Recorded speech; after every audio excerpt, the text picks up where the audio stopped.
So welcome to today's webinar with Skills Development Scotland. We've got a great webinar for you today. We're really excited about the speakers we've got together today, and we can't wait to share everything with you. But before we do get started on everything, first things first, we've got to do some housekeeping. So here we go.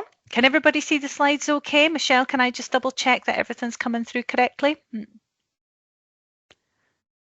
Yep, everything's coming through fine for me, Tess, and hopefully for everyone else too. Perfect, thank you.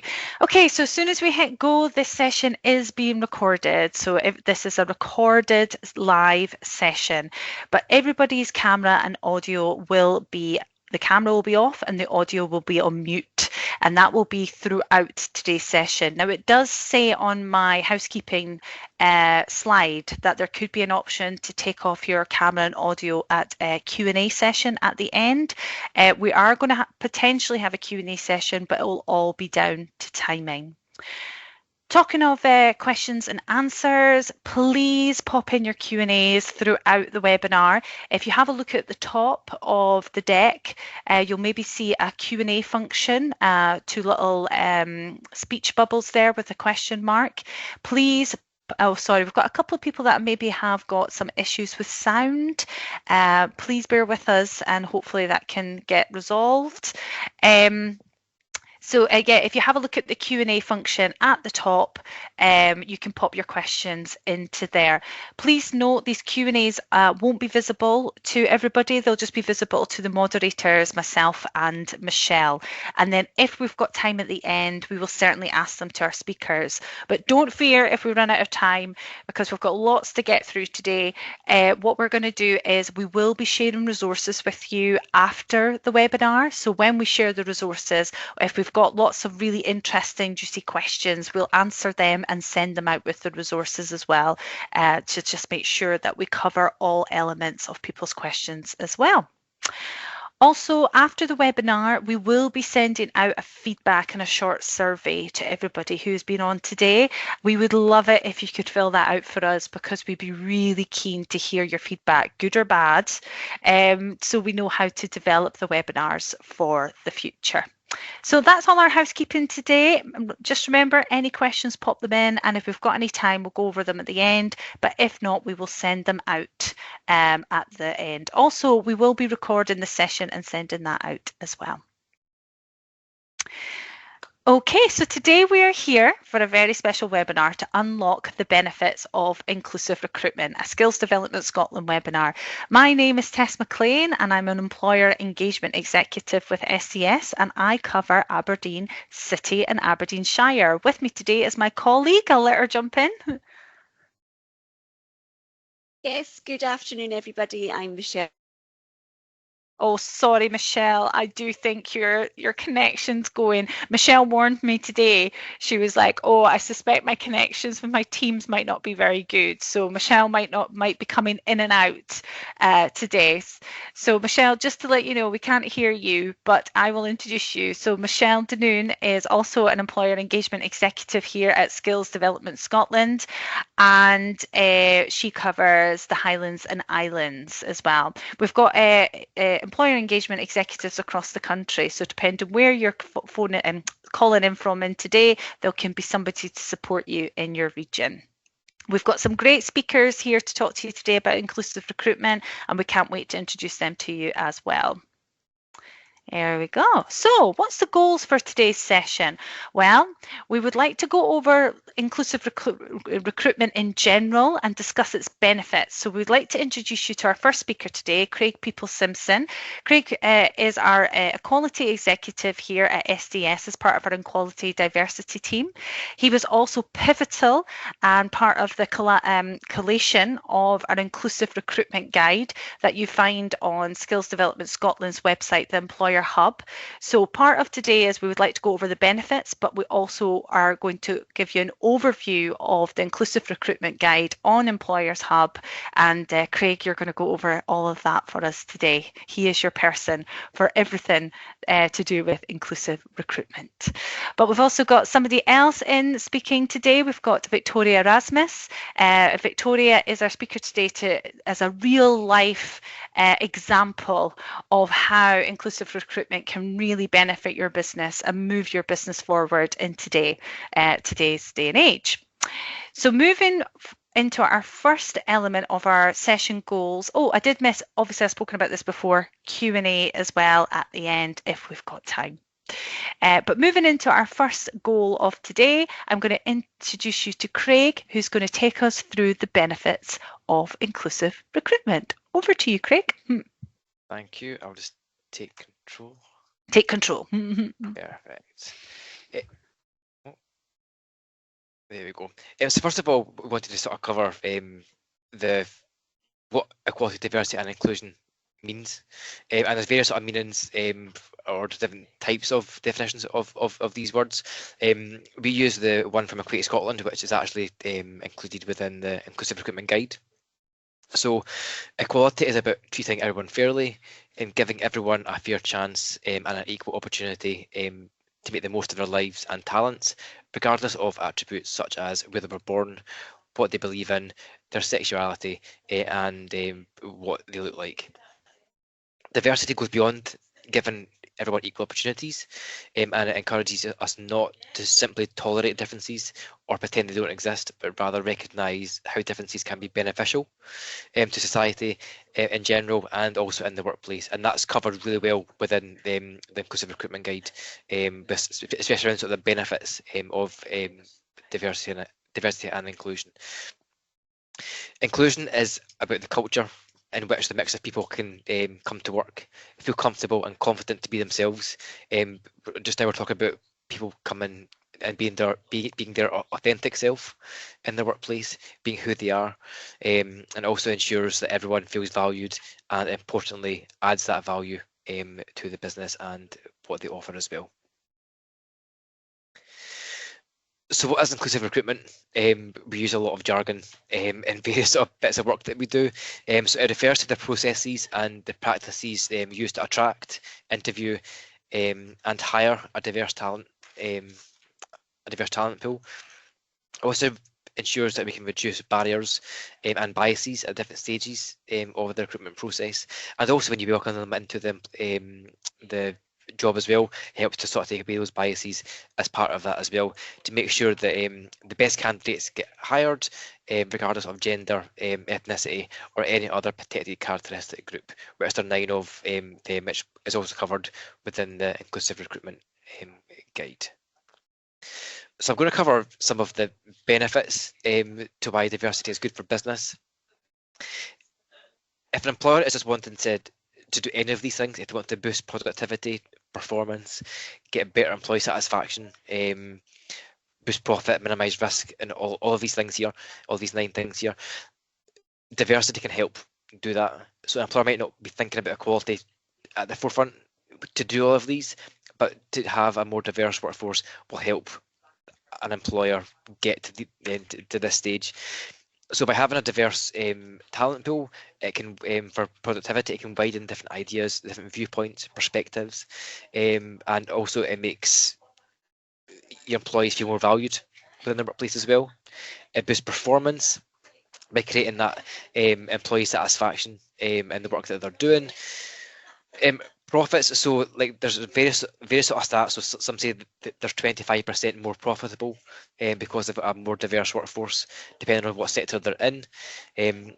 Minimising risk, so by being more inclusive, businesses can minimise that financial and reputational risk associated with discrimination claims, for example, and also by having a more diverse workforce, you can widen your customer base. So if you're from a ethnic minority, for example, if you don't see someone who looks like you in that business, then you might not shop there or use their services. Whereas if you see yourself within that business, then you're more likely to use those products and services. So that's widening the pool of customer base that you're going to potentially get. With profit, you're bringing more benefit to the economy. loyalty and retention is quite a good one. So if your staff feel more valued and they're more satisfied within their work, they're more chance that they'll stay within that business. So if you think how much it costs to recruit someone, if someone stays with your business for longer or forever, and you grow them throughout the business, for example, using Scottish apprenticeships, for example, so sort of grow your own within that business. If you show that loyalty, then there's more chance that they'll stay in that business and save you money to have to recruit again. That's a very quick overview of sort of the benefits of a diverse workforce, and that's also included within the guide, which we'll share a link from at the end of today's session, so you can go into that in more detail and find it a bit more. Thank you so much, Craig. Hello, everybody, and apologies for the loss of connection at the beginning there. I'm Michelle Danoon, and I'm also in the employer engagement team, along with Tess, and I cover the Highlands and Islands area. It's my pleasure to introduce our guest speaker, Victoria Erasmus, who is the Sustainability Director and owner for the Glenmore Hotel and Ullavesh Distillery in Inverness. Victoria is dedicated to leading on sustainability and inclusivity, and is very passionate about developing and supporting her people. She's very kindly agreed to join us today, and she's going to share her experience and just really the benefits of inclusive recruitment in a workplace. Thank you, and over to you, Victoria. Right. Hello. I'm just going to try and take control of this now, a screen with my technical ability. There we go. Firstly, a huge thank you to SDS for asking me to come along to talk about something that I am massively passionate about. For me, inclusion isn't just a word, it's something that we try and really, it's an ethos and a cultural shift that we've had in our business over the last 4 years.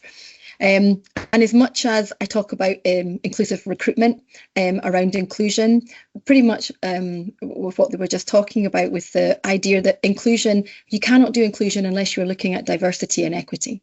And by that, I mean, you have to understand that diversity isn't something that you're bringing in. Diversity is already in your teams, and you have to understand what that diversity looks like. And it could be, in the case of for us, is people within our business from different villages or from different rural areas, and the diversity that comes in. So actually knowing what the diversity is in your teams to start off with is always a really important thing. So absolutely, just a wee aside, for me, inclusion absolutely comes under what we have as sustainability. And I can't talk about inclusion without bringing in the sustainability aspect of things, because it's all encompassing in one area. And so what we've done is, I'll just, for those who don't know the business, this is the Glenmore here. This is half of the Glenmore, I should say. And in the middle, there is a little, there's a building with sort of a triangular white roof. That's our Ullavesh, so our brewery and distillery. So we're the only hotel in the UK with a brewery and whisky distillery on site. It's 120 bedrooms in a conservation area in historic buildings. And right in front of us is the River Ness. In 2012, we opened Scotland's first river source heat pump energy centre. That has allowed us to remove gas from our entire site. So we now are gas free. We provide all the water, all the heating from within our energy centre, which is located on the back of Ullavesh. This was a massive achievement. It was part of an £8 million development. But while we were doing this, we had to completely transform our operational practices. And that brought in a huge challenge for us for a number of reasons. Firstly, I was really keen to look at how we could increase and look at our recruitment, how we can upskill on sustainability, and what does that actually mean. And then, but also as a parent of 4 teenagers, one who is severely autistic with learning difficulties, I was also looking at the opportunities that this new type of operational practice could bring in to the workforce. And I quickly realised that actually my workplace was not set up to be inclusive for anyone who would need adaptations or would look at doing the workplace differently. And that really, really bothered me. I was doing all these great operational changes in one area, but I was lacking in the other. So I put them all together and said, we're going to completely transform everything. So our energy centre basically just a brief understanding of how it works is we actually now have 6, but 3 are backup wells, which are located in our car park. They're 30 metres down. We extract the water, and the temperature within the water, that goes into our system, topped up through our heat pumps, our river source heat pumps, and then that goes in as heating and water around the hotel and all our drinking water and for our whiskey and beer. And that was great. And then in the end, we ended up with this beautiful product that we have now, which I'm really proud of. While this was going on, we realised that we very quickly, let me just see if I can get to the next one. There we go. Sorry, my slides are here. The biggest problems we were going to have are challenging our mindsets. So I now was going in saying, and you know what, we're now going to focus on inclusion, because I want to make sure that everything that we're doing is going to be looking at how we can drive inclusion, equity and diversity within our business. And we've changed how you're operating practices, and we're going to be going all singing and dancing, doing all these things. And they looked at me as if I had 2 heads. They genuinely were terrified. They'd just come back after COVID, and here was I saying we were going to do all these amazing things and change how they were operating. It was a lot of fear. And so I realised very quickly that I was going to have to change the mindsets of everybody within my team, and that was not going to happen overnight.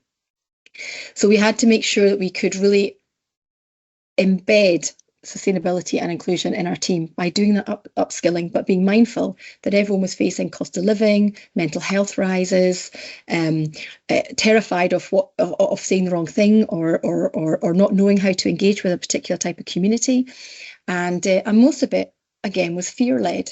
And I know that everyone says you should lean into fear, but I think when it's in your workplace, people are a bit more wanting to shy away from some of those difficult conversations. So we very quickly listened, and that was actually probably the most important thing I had done, and it was a very quick learning curve for me, was actually you have to listen to where people are. And so we started drip feeding bits of information. Michelle's here, and she was absolutely instrumental for me in 2021, that January, because I was really needing support as to how do I start, really getting my team. I've got 146 members of staff to understand what we're doing is a good thing, and it's although it's going to be scary topics we're going to talk about. This is progress. This is how this is how we're going to change, transform how we're operating. And so we went with that Skills for Growth program, and we brought the teams in, and we know it just grew arms and legs from there. But we literally at the start just listened. We did anonymous surveys, which I think was really good. It allowed us to see where we were within our own culture and ethos within the business. Sometimes as a business owner, I feel if I ask questions, I'll get answers back, but maybe not as honest as they could be. Whereas if people feel that they're not putting a name to it and they can say how they feel, you get a little bit more. And I think that was brilliant, because it gives you a really good baseline. And we also employed a HR manager with a purely pastoral remit, which is something we've never had to do in the 25 years of business before. And just to help with the teams to understand the mental health within the teams. I mean, 1 in 4 people are now diagnosed as disabled because of the rise in mental health. Therefore, I have to accept that a quarter of my workforce is suffering, and I need to make sure that my workplace is set up to handle and deal with all of that. So we started then looking at the hidden disability aspect, and obviously I'm massively invested in that because of my own experiences with my son. And I'm also a teacher as well when I'm not in the hotel. So for me, it's all about education. And so we started doing, well, how would somebody come to the hotel who's never been here before? Well, that's a social story. So we're going to create social stories. We'll do a bit of training behind it for the staff to understand what that is. And we'll introduce social stories to come to the hotel. We'll do that for coming to the waterside, to our restaurant. We'll do that for coming into Ulavesh. Then we'll think about when they're here, how do they need to engage? Well, we maybe should have sensory backpacks available. A little bit of training on that. We have sensory backpacks available. What happens if someone has a meltdown? Well, then we need a little quiet space for somebody. And then it started growing into, well, how do we do events for people who maybe have noise sensitivities? Well, then we can create our setup that involves having a quiet area. We can look at what's needed. We can do social stories for them to come to the events. And it took on this whole arm and legs as to how to access a group that we'd never really looked at before, and how they feel and how they operate. And most importantly, we asked them, how do you feel? Are we doing this right? Talk to us, be open and honest with us, because we want to know. And along with that, we started putting in training every month, it's mandatory, that was on topics that were relevant and, for example, disability awareness, managing difficult conversations. We have that a lot. Transformational change, inclusion-led initiatives, how to understand cerebral palsy, Down syndrome, spina bifida, all these things, just to try and really get these words and concepts and understandings out to our team so that they understand and how to engage. Because most of the time it was about, we don't know how to engage. And when we don't know how to engage, we don't. And the barrier just grows and grows and grows. And we have one of the worst disability employment gaps in the country. And the Highlands is not really great on the stats for that either. So there's a problem. And the problem isn't that people don't want to engage. It's just we don't have the resources and we don't feel we've got the time to do it. So I started looking at, well, how can we do this? So we started doing things like with our staff, we did incentives for staff through travel. We did sort of from the mental health point of view, we were looking at, putting in bikes, and we did a whole team effort on the steps for Path for All Steps Challenge, which is great. They do it twice a year. We got the whole teams involved. Then we started looking at health passports, which we introduced. These are brilliant ways so that if everyone in the business gets them, so we're standardizing our basic practice. So everybody gets a health passport. And that health passport, if you don't know really what they are, is they come in and say, for example, they're a new parent, and maybe the child's up during the night, or they've been sick, the child is sick up during the night. We don't give them morning shifts. If they're on medication that makes them sleepy in the evening, they don't get morning shifts. So we're almost job sculpting around that particular issue that that person is experiencing. Maybe they've lost a relative, and it's not about changing there's ways to do things. And because the hospitality sector, we're lucky enough that we're open all year round, 24 hours a day, we kind of have a bit more flexibility to do that. And then within our training, as I said, we did our Skills for Growth program, which really helped take my wonderful ideas and bring them into how to do it in measurable steps, and the organisations and agencies that I can link into to do this. We worked a lot with SUS, the Scottish Union for Supported Employers. In fact, we're a case study for them. We've done all our green tourism. We've done lots of equity and diversity training. And actually, what we see now is our teams are excited. They're not fearful anymore. And I can't even tell you how the benefit of seeing the individuals that we have in our teams who've been, I'm never doing that, to we don't want that type, to what are we doing next? And it's not because they were bad, or worrying individuals. They were just fearful of what to do. And now they've just blossomed. And the teams that we have are phenomenal. So we do supported work experience, supported job work placements. We have people who work 1 hour a week. We have people that work right through to full time. And so that then took me to the next challenge, which for me is always looking for the next thing, which was, I'm a teacher, so I'm preparing children for jobs that don't exist. That's the remit. So then as a business owner, I need to find those jobs. And if I can't find those jobs, then I need to look at the roles that are being done now and do them differently. And so that took me on this whole different journey to what does that look like.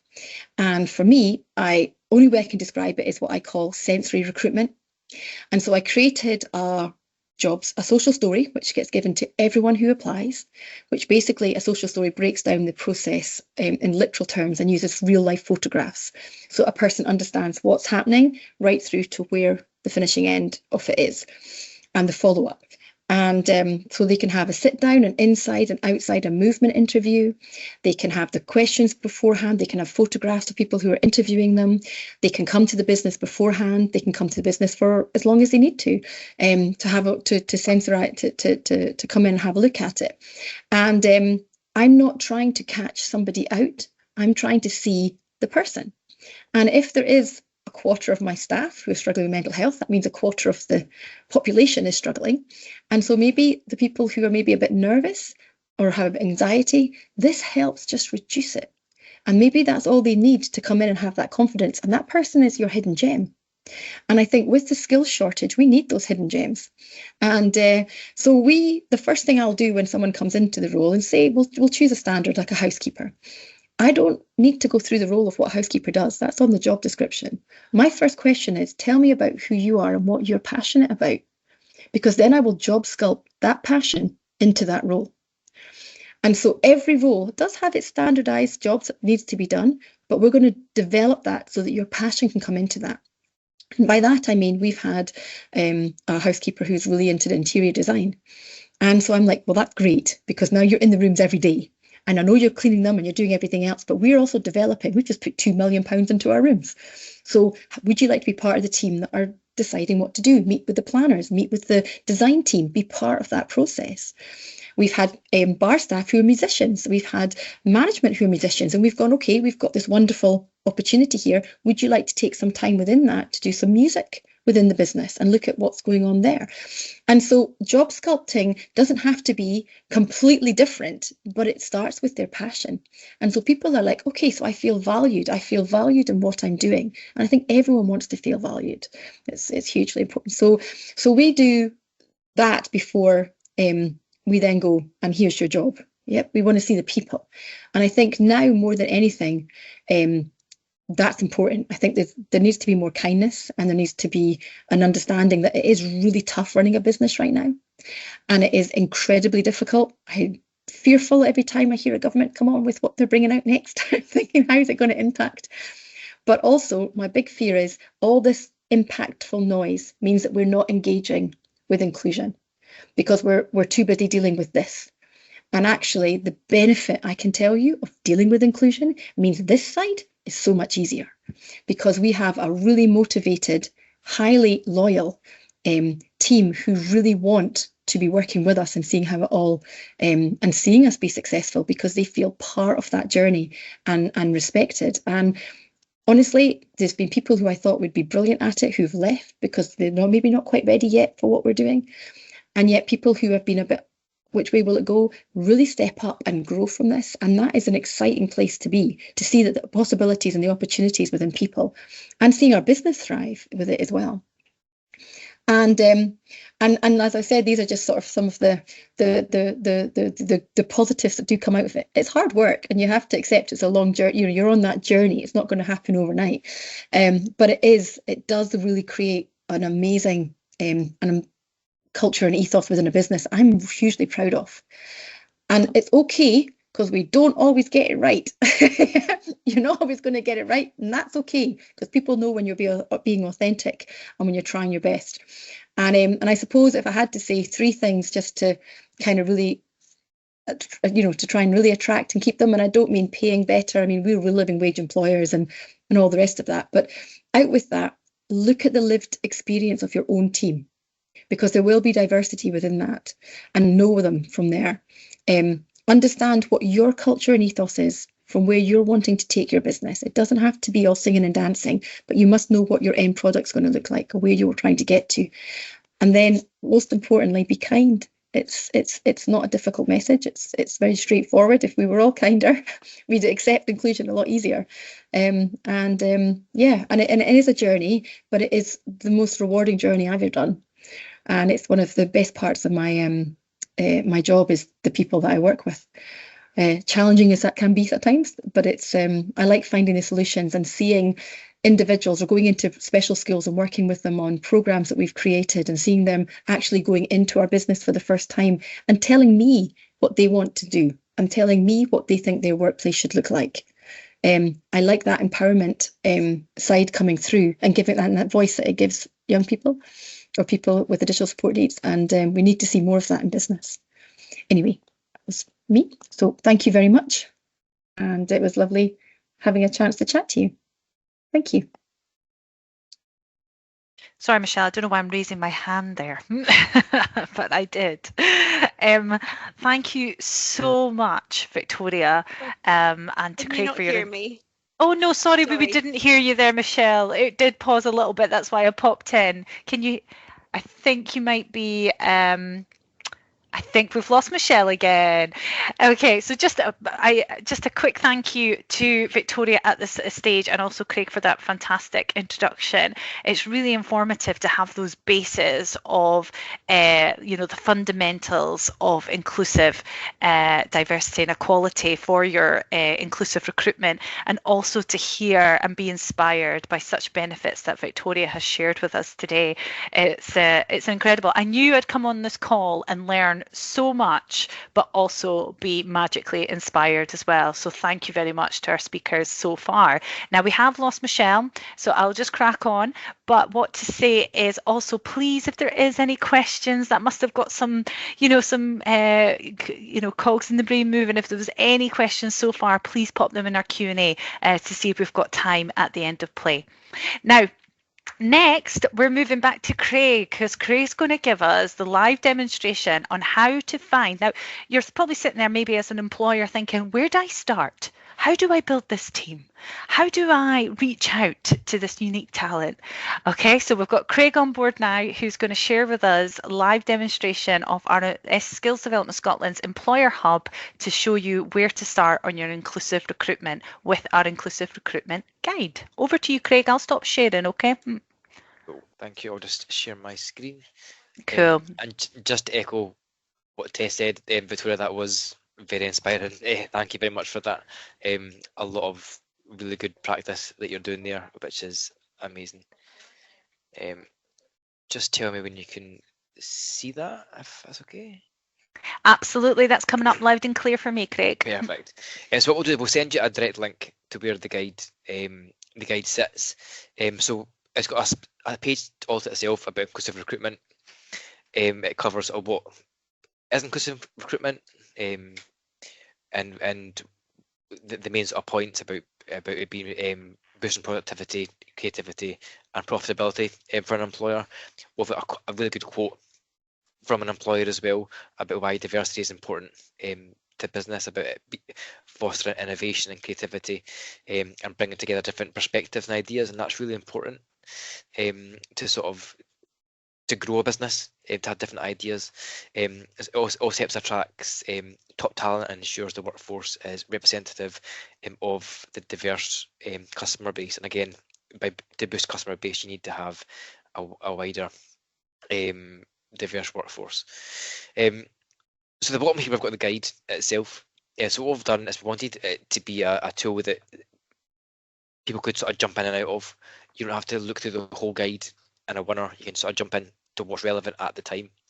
So the four main sort of sections are around how to find and attract talent, how to write the job description and advert, how to shortlist an interview, and how to welcome in your employees. So you can click into each of these sections separately, or if you click this orange button here, it takes you straight into the full guide that you can sort of interact with as well. So this is sort of the welcome slide, the welcome page, if you like, about how to use the guide. We also cover a bit about legal, so we're not giving legal advice on this guide. This just covers sort of things that you can try and do to help boost your inclusive recruitment in the work that you're doing. So set up into different sort of sections or modules, if you like. So you can click into each sort of one and you can navigate back and forward. So in introduction, this just sort of covers why diversity is good for business, and this covers the sort of section I covered at the start of today's session. By clicking on each of the plus signs, it gives you a wee bit of an overview on sort of why that would help, why by doing these things would help boost employee satisfaction, for example. Gives you a bit of an example of what that is. On the left-hand side here, we've got different sort of navigational panels. I'm not going to go through every section. I'll just sort of cover some of them quite briefly. I think it'd be better for yourself to have a look through yourself to sort of see sort of what's in there. So I'll just jump to how to find and attract talent and what the benefits are and why it's important, and where to sort of start. So to find and attract talent, and if you want to try and have a more diverse workforce, it's important to know who's your workforce at the moment. So it's important to try and maybe do anonymous equality monitoring within the business to find out who you currently have. Are there any gaps from protected groups, and sort of and take it from there, because you can't then do any sort of a positive action because you don't have an evidence base of what those potential gaps are. And you want to be able to sort of target a certain activity to promote a wider inclusion and diversity in the workforce. Advertising to different channels, so working with schools, looking at sort of career progression, offer flexible working from as default. So in your sort of job description, make sure you're in your advert, making sure you're offering flexible working from the outset, and make sure it's meaningful and not just say you do it, but you actually don't do it in its widest context. Try anonymize applications. Use so link with schools, positive action, targeted careers fairs, linking with different sort of partners in your area. That's really important. Positive action. So a positive action section, which is here. So this covers sort of what positive action is.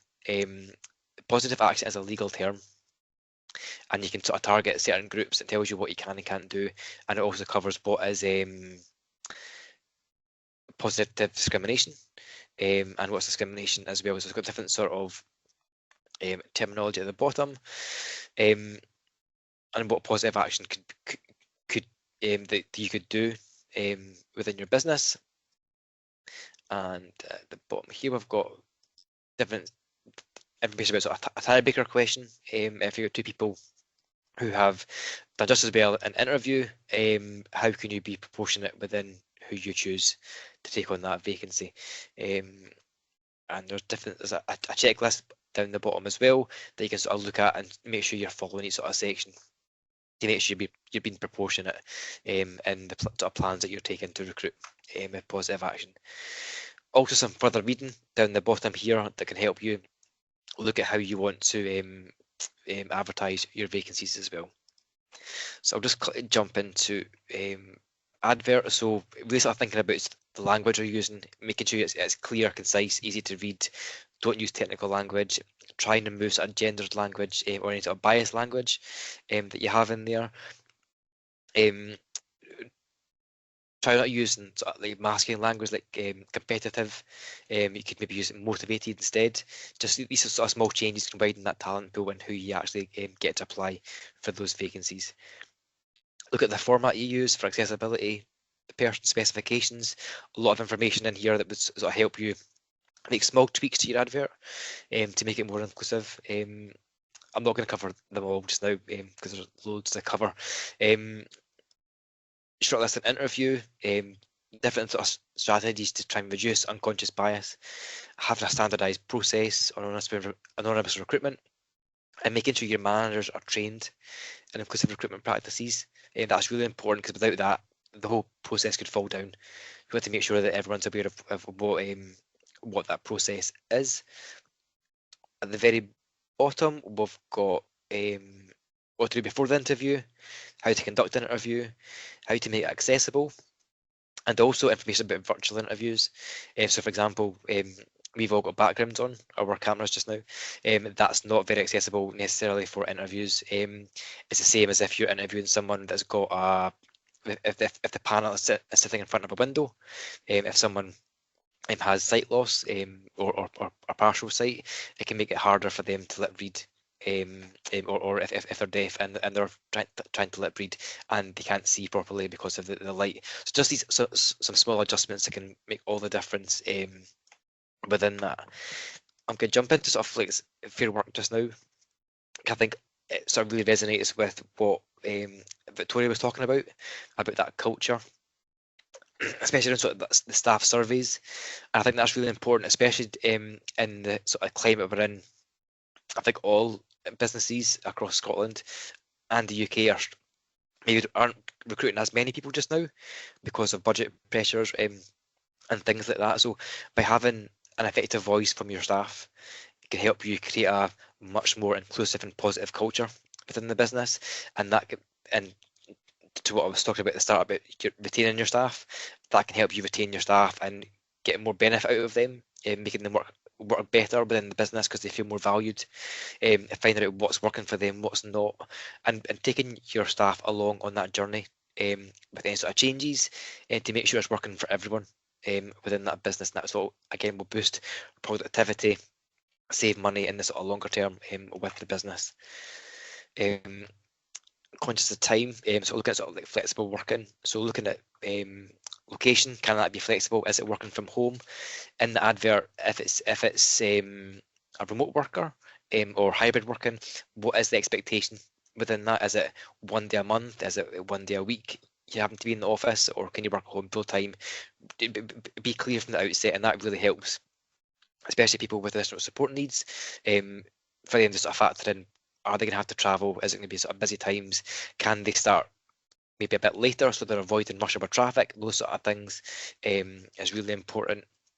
Compressed hours, especially for maybe parents who wanted to finish early to go and pick up their kids from school. All these sort of things to sort of support having that work-life balance and being really flexible within the business. And again, that will boost productivity because staff feel more valued within the business. So information on various sort of sectors. So childcare's got some information in here, got construction,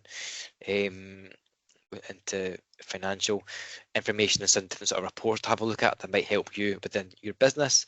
And then the last couple of sections, we've got information on foundation, modern and graduate apprenticeships, which gives a bit more information within that.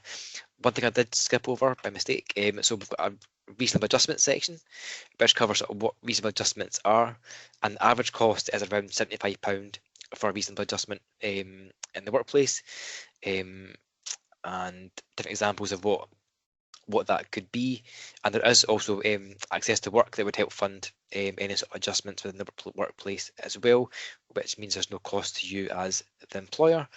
Some mental health adjustments, because as Victoria mentioned earlier on, because we're on the 4, you said, Victoria, so there's a lot of things we can do in the workplace to make a much more safe, much more of a safe space, to disclose and to get the right support within the business. Some more physical adjustments that you can make in here, and some further reading within this as well. So that's a quick overview of the guide. We'll share the link round. We are updating this regularly, so there's going to be an update in December time with some case studies and some more information around sort of flexible working.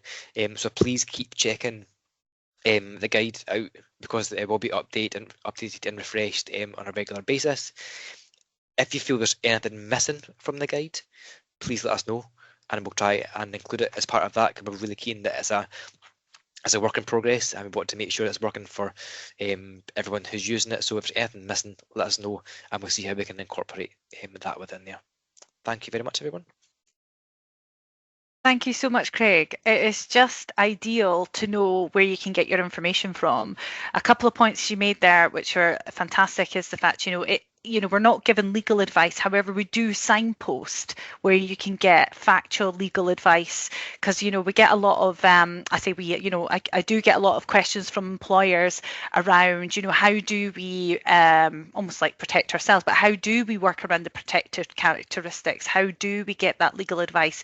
So if you have a look on this inclusive recruitment guide, it takes you straight to the right place. Another question I get a lot from employers, Craig, so it was so brilliant that you showed where that was on the guide, is that kind of positive action versus discrimination action, and just making sure that that terminology is correct and knowing how to again move forward with that correctly. So please check out the inclusive recruitment guide. It's got all the information, and it's also got all the correct links on where you can find further information as well. So no, thank you so much. So just finishing off our webinar today, we are just on the end. So very quick final run through. Please excuse me while I flick through the PowerPoint presentation to the very end. We don't have time for questions, I'm afraid, although we did get a couple of really great ones from Victoria as well, about how you promote yourself and your almost like your brand, to promote yourself to talent, so they know they can come to you as an advocate for inclusion, equality and diversity, and they know you're a safe space. So I think what we'll do is I'll maybe take that to Victoria offline, and we can get back to that question after the fact. But no, we've had a couple of questions come through. We'll go over them, and we'll certainly bring out some answers, send you some answers as well. Other things we would like you to check out as well. Here's some helpful resources to employers. As you can see, there's some Employer Hub, SDSs, that's to manage your skills needs. Please check out the Employer Hub. There's so many tools on there that can support you in your skills development and planning, including preparing yourself to be an inclusive recruiter and employer. We've also got another fantastic site called My World of Work, a really great way to figure out career pathways and look at different avenues to get into different careers and skills. We've got apprenticeship.scot. Again, you want to know everything about apprenticeships, you'll find it on apprenticeship.scot. Find business support. This is where you can try and get into avenues of funding for business. So please have a look on there. And of course, the Fair Work Employer Support Tool. Craig did mention that in the Inclusive Recruitment Guide. But if you go on to this tool, it does again give further information and guidance on the Fair Work framework. If you have any further questions, please get in touch with your employer engagement executive at Skills Development Scotland. We are here to help, myself and Michelle. I'm afraid Michelle's have to go on offline. Her connection has gone. We offer a service called Skills for Growth. And as Victoria mentioned us very kindly, she went through a Skills for Growth within her organisation, and it supports that skills planning and management, especially if you're planning on a change of culture, upskilling, any form of growth. And growth can mean anything to an organisation. Bringing in inclusivity, get in touch and see if Skills for Growth can support you. And then finally, this is who you can get in touch with in your area. I'm not sure where everybody's phoning from. I cover Aberdeen City and Shire. Michelle is the Highlands and Islands. But as you can see here, there is a different employer engagement executive for all the regions. So please get in touch and we can certainly help you. I'm whizzing through this at the end, Craig. And then finally, I just have to say a massive thank you to our spectacular speakers today. Honestly, it has been such a joy to work with you both and to hear you both speaking today. And like I say, we've got some questions to give to both our speakers. We'll give them to them and we will send out information to everybody who's been on the call today, including how to get in contact with us and also how to find the Inclusive Recruitment Guide. So I'd like to thank everybody for joining us today and big thank you to our speakers. Please also look out for our feedback form and please give any feedback that can help us with our future webinars. Perfect. Well, also check out Employer Hub because we've got future webinars about to be posted. So there'll be further webinars in the future. Don't know when our next one is exactly. I think it's in the new year, but check out Employers Hub. Thank you, everybody. Thanks, everyone. Thanks, Craig. Bye. Thanks.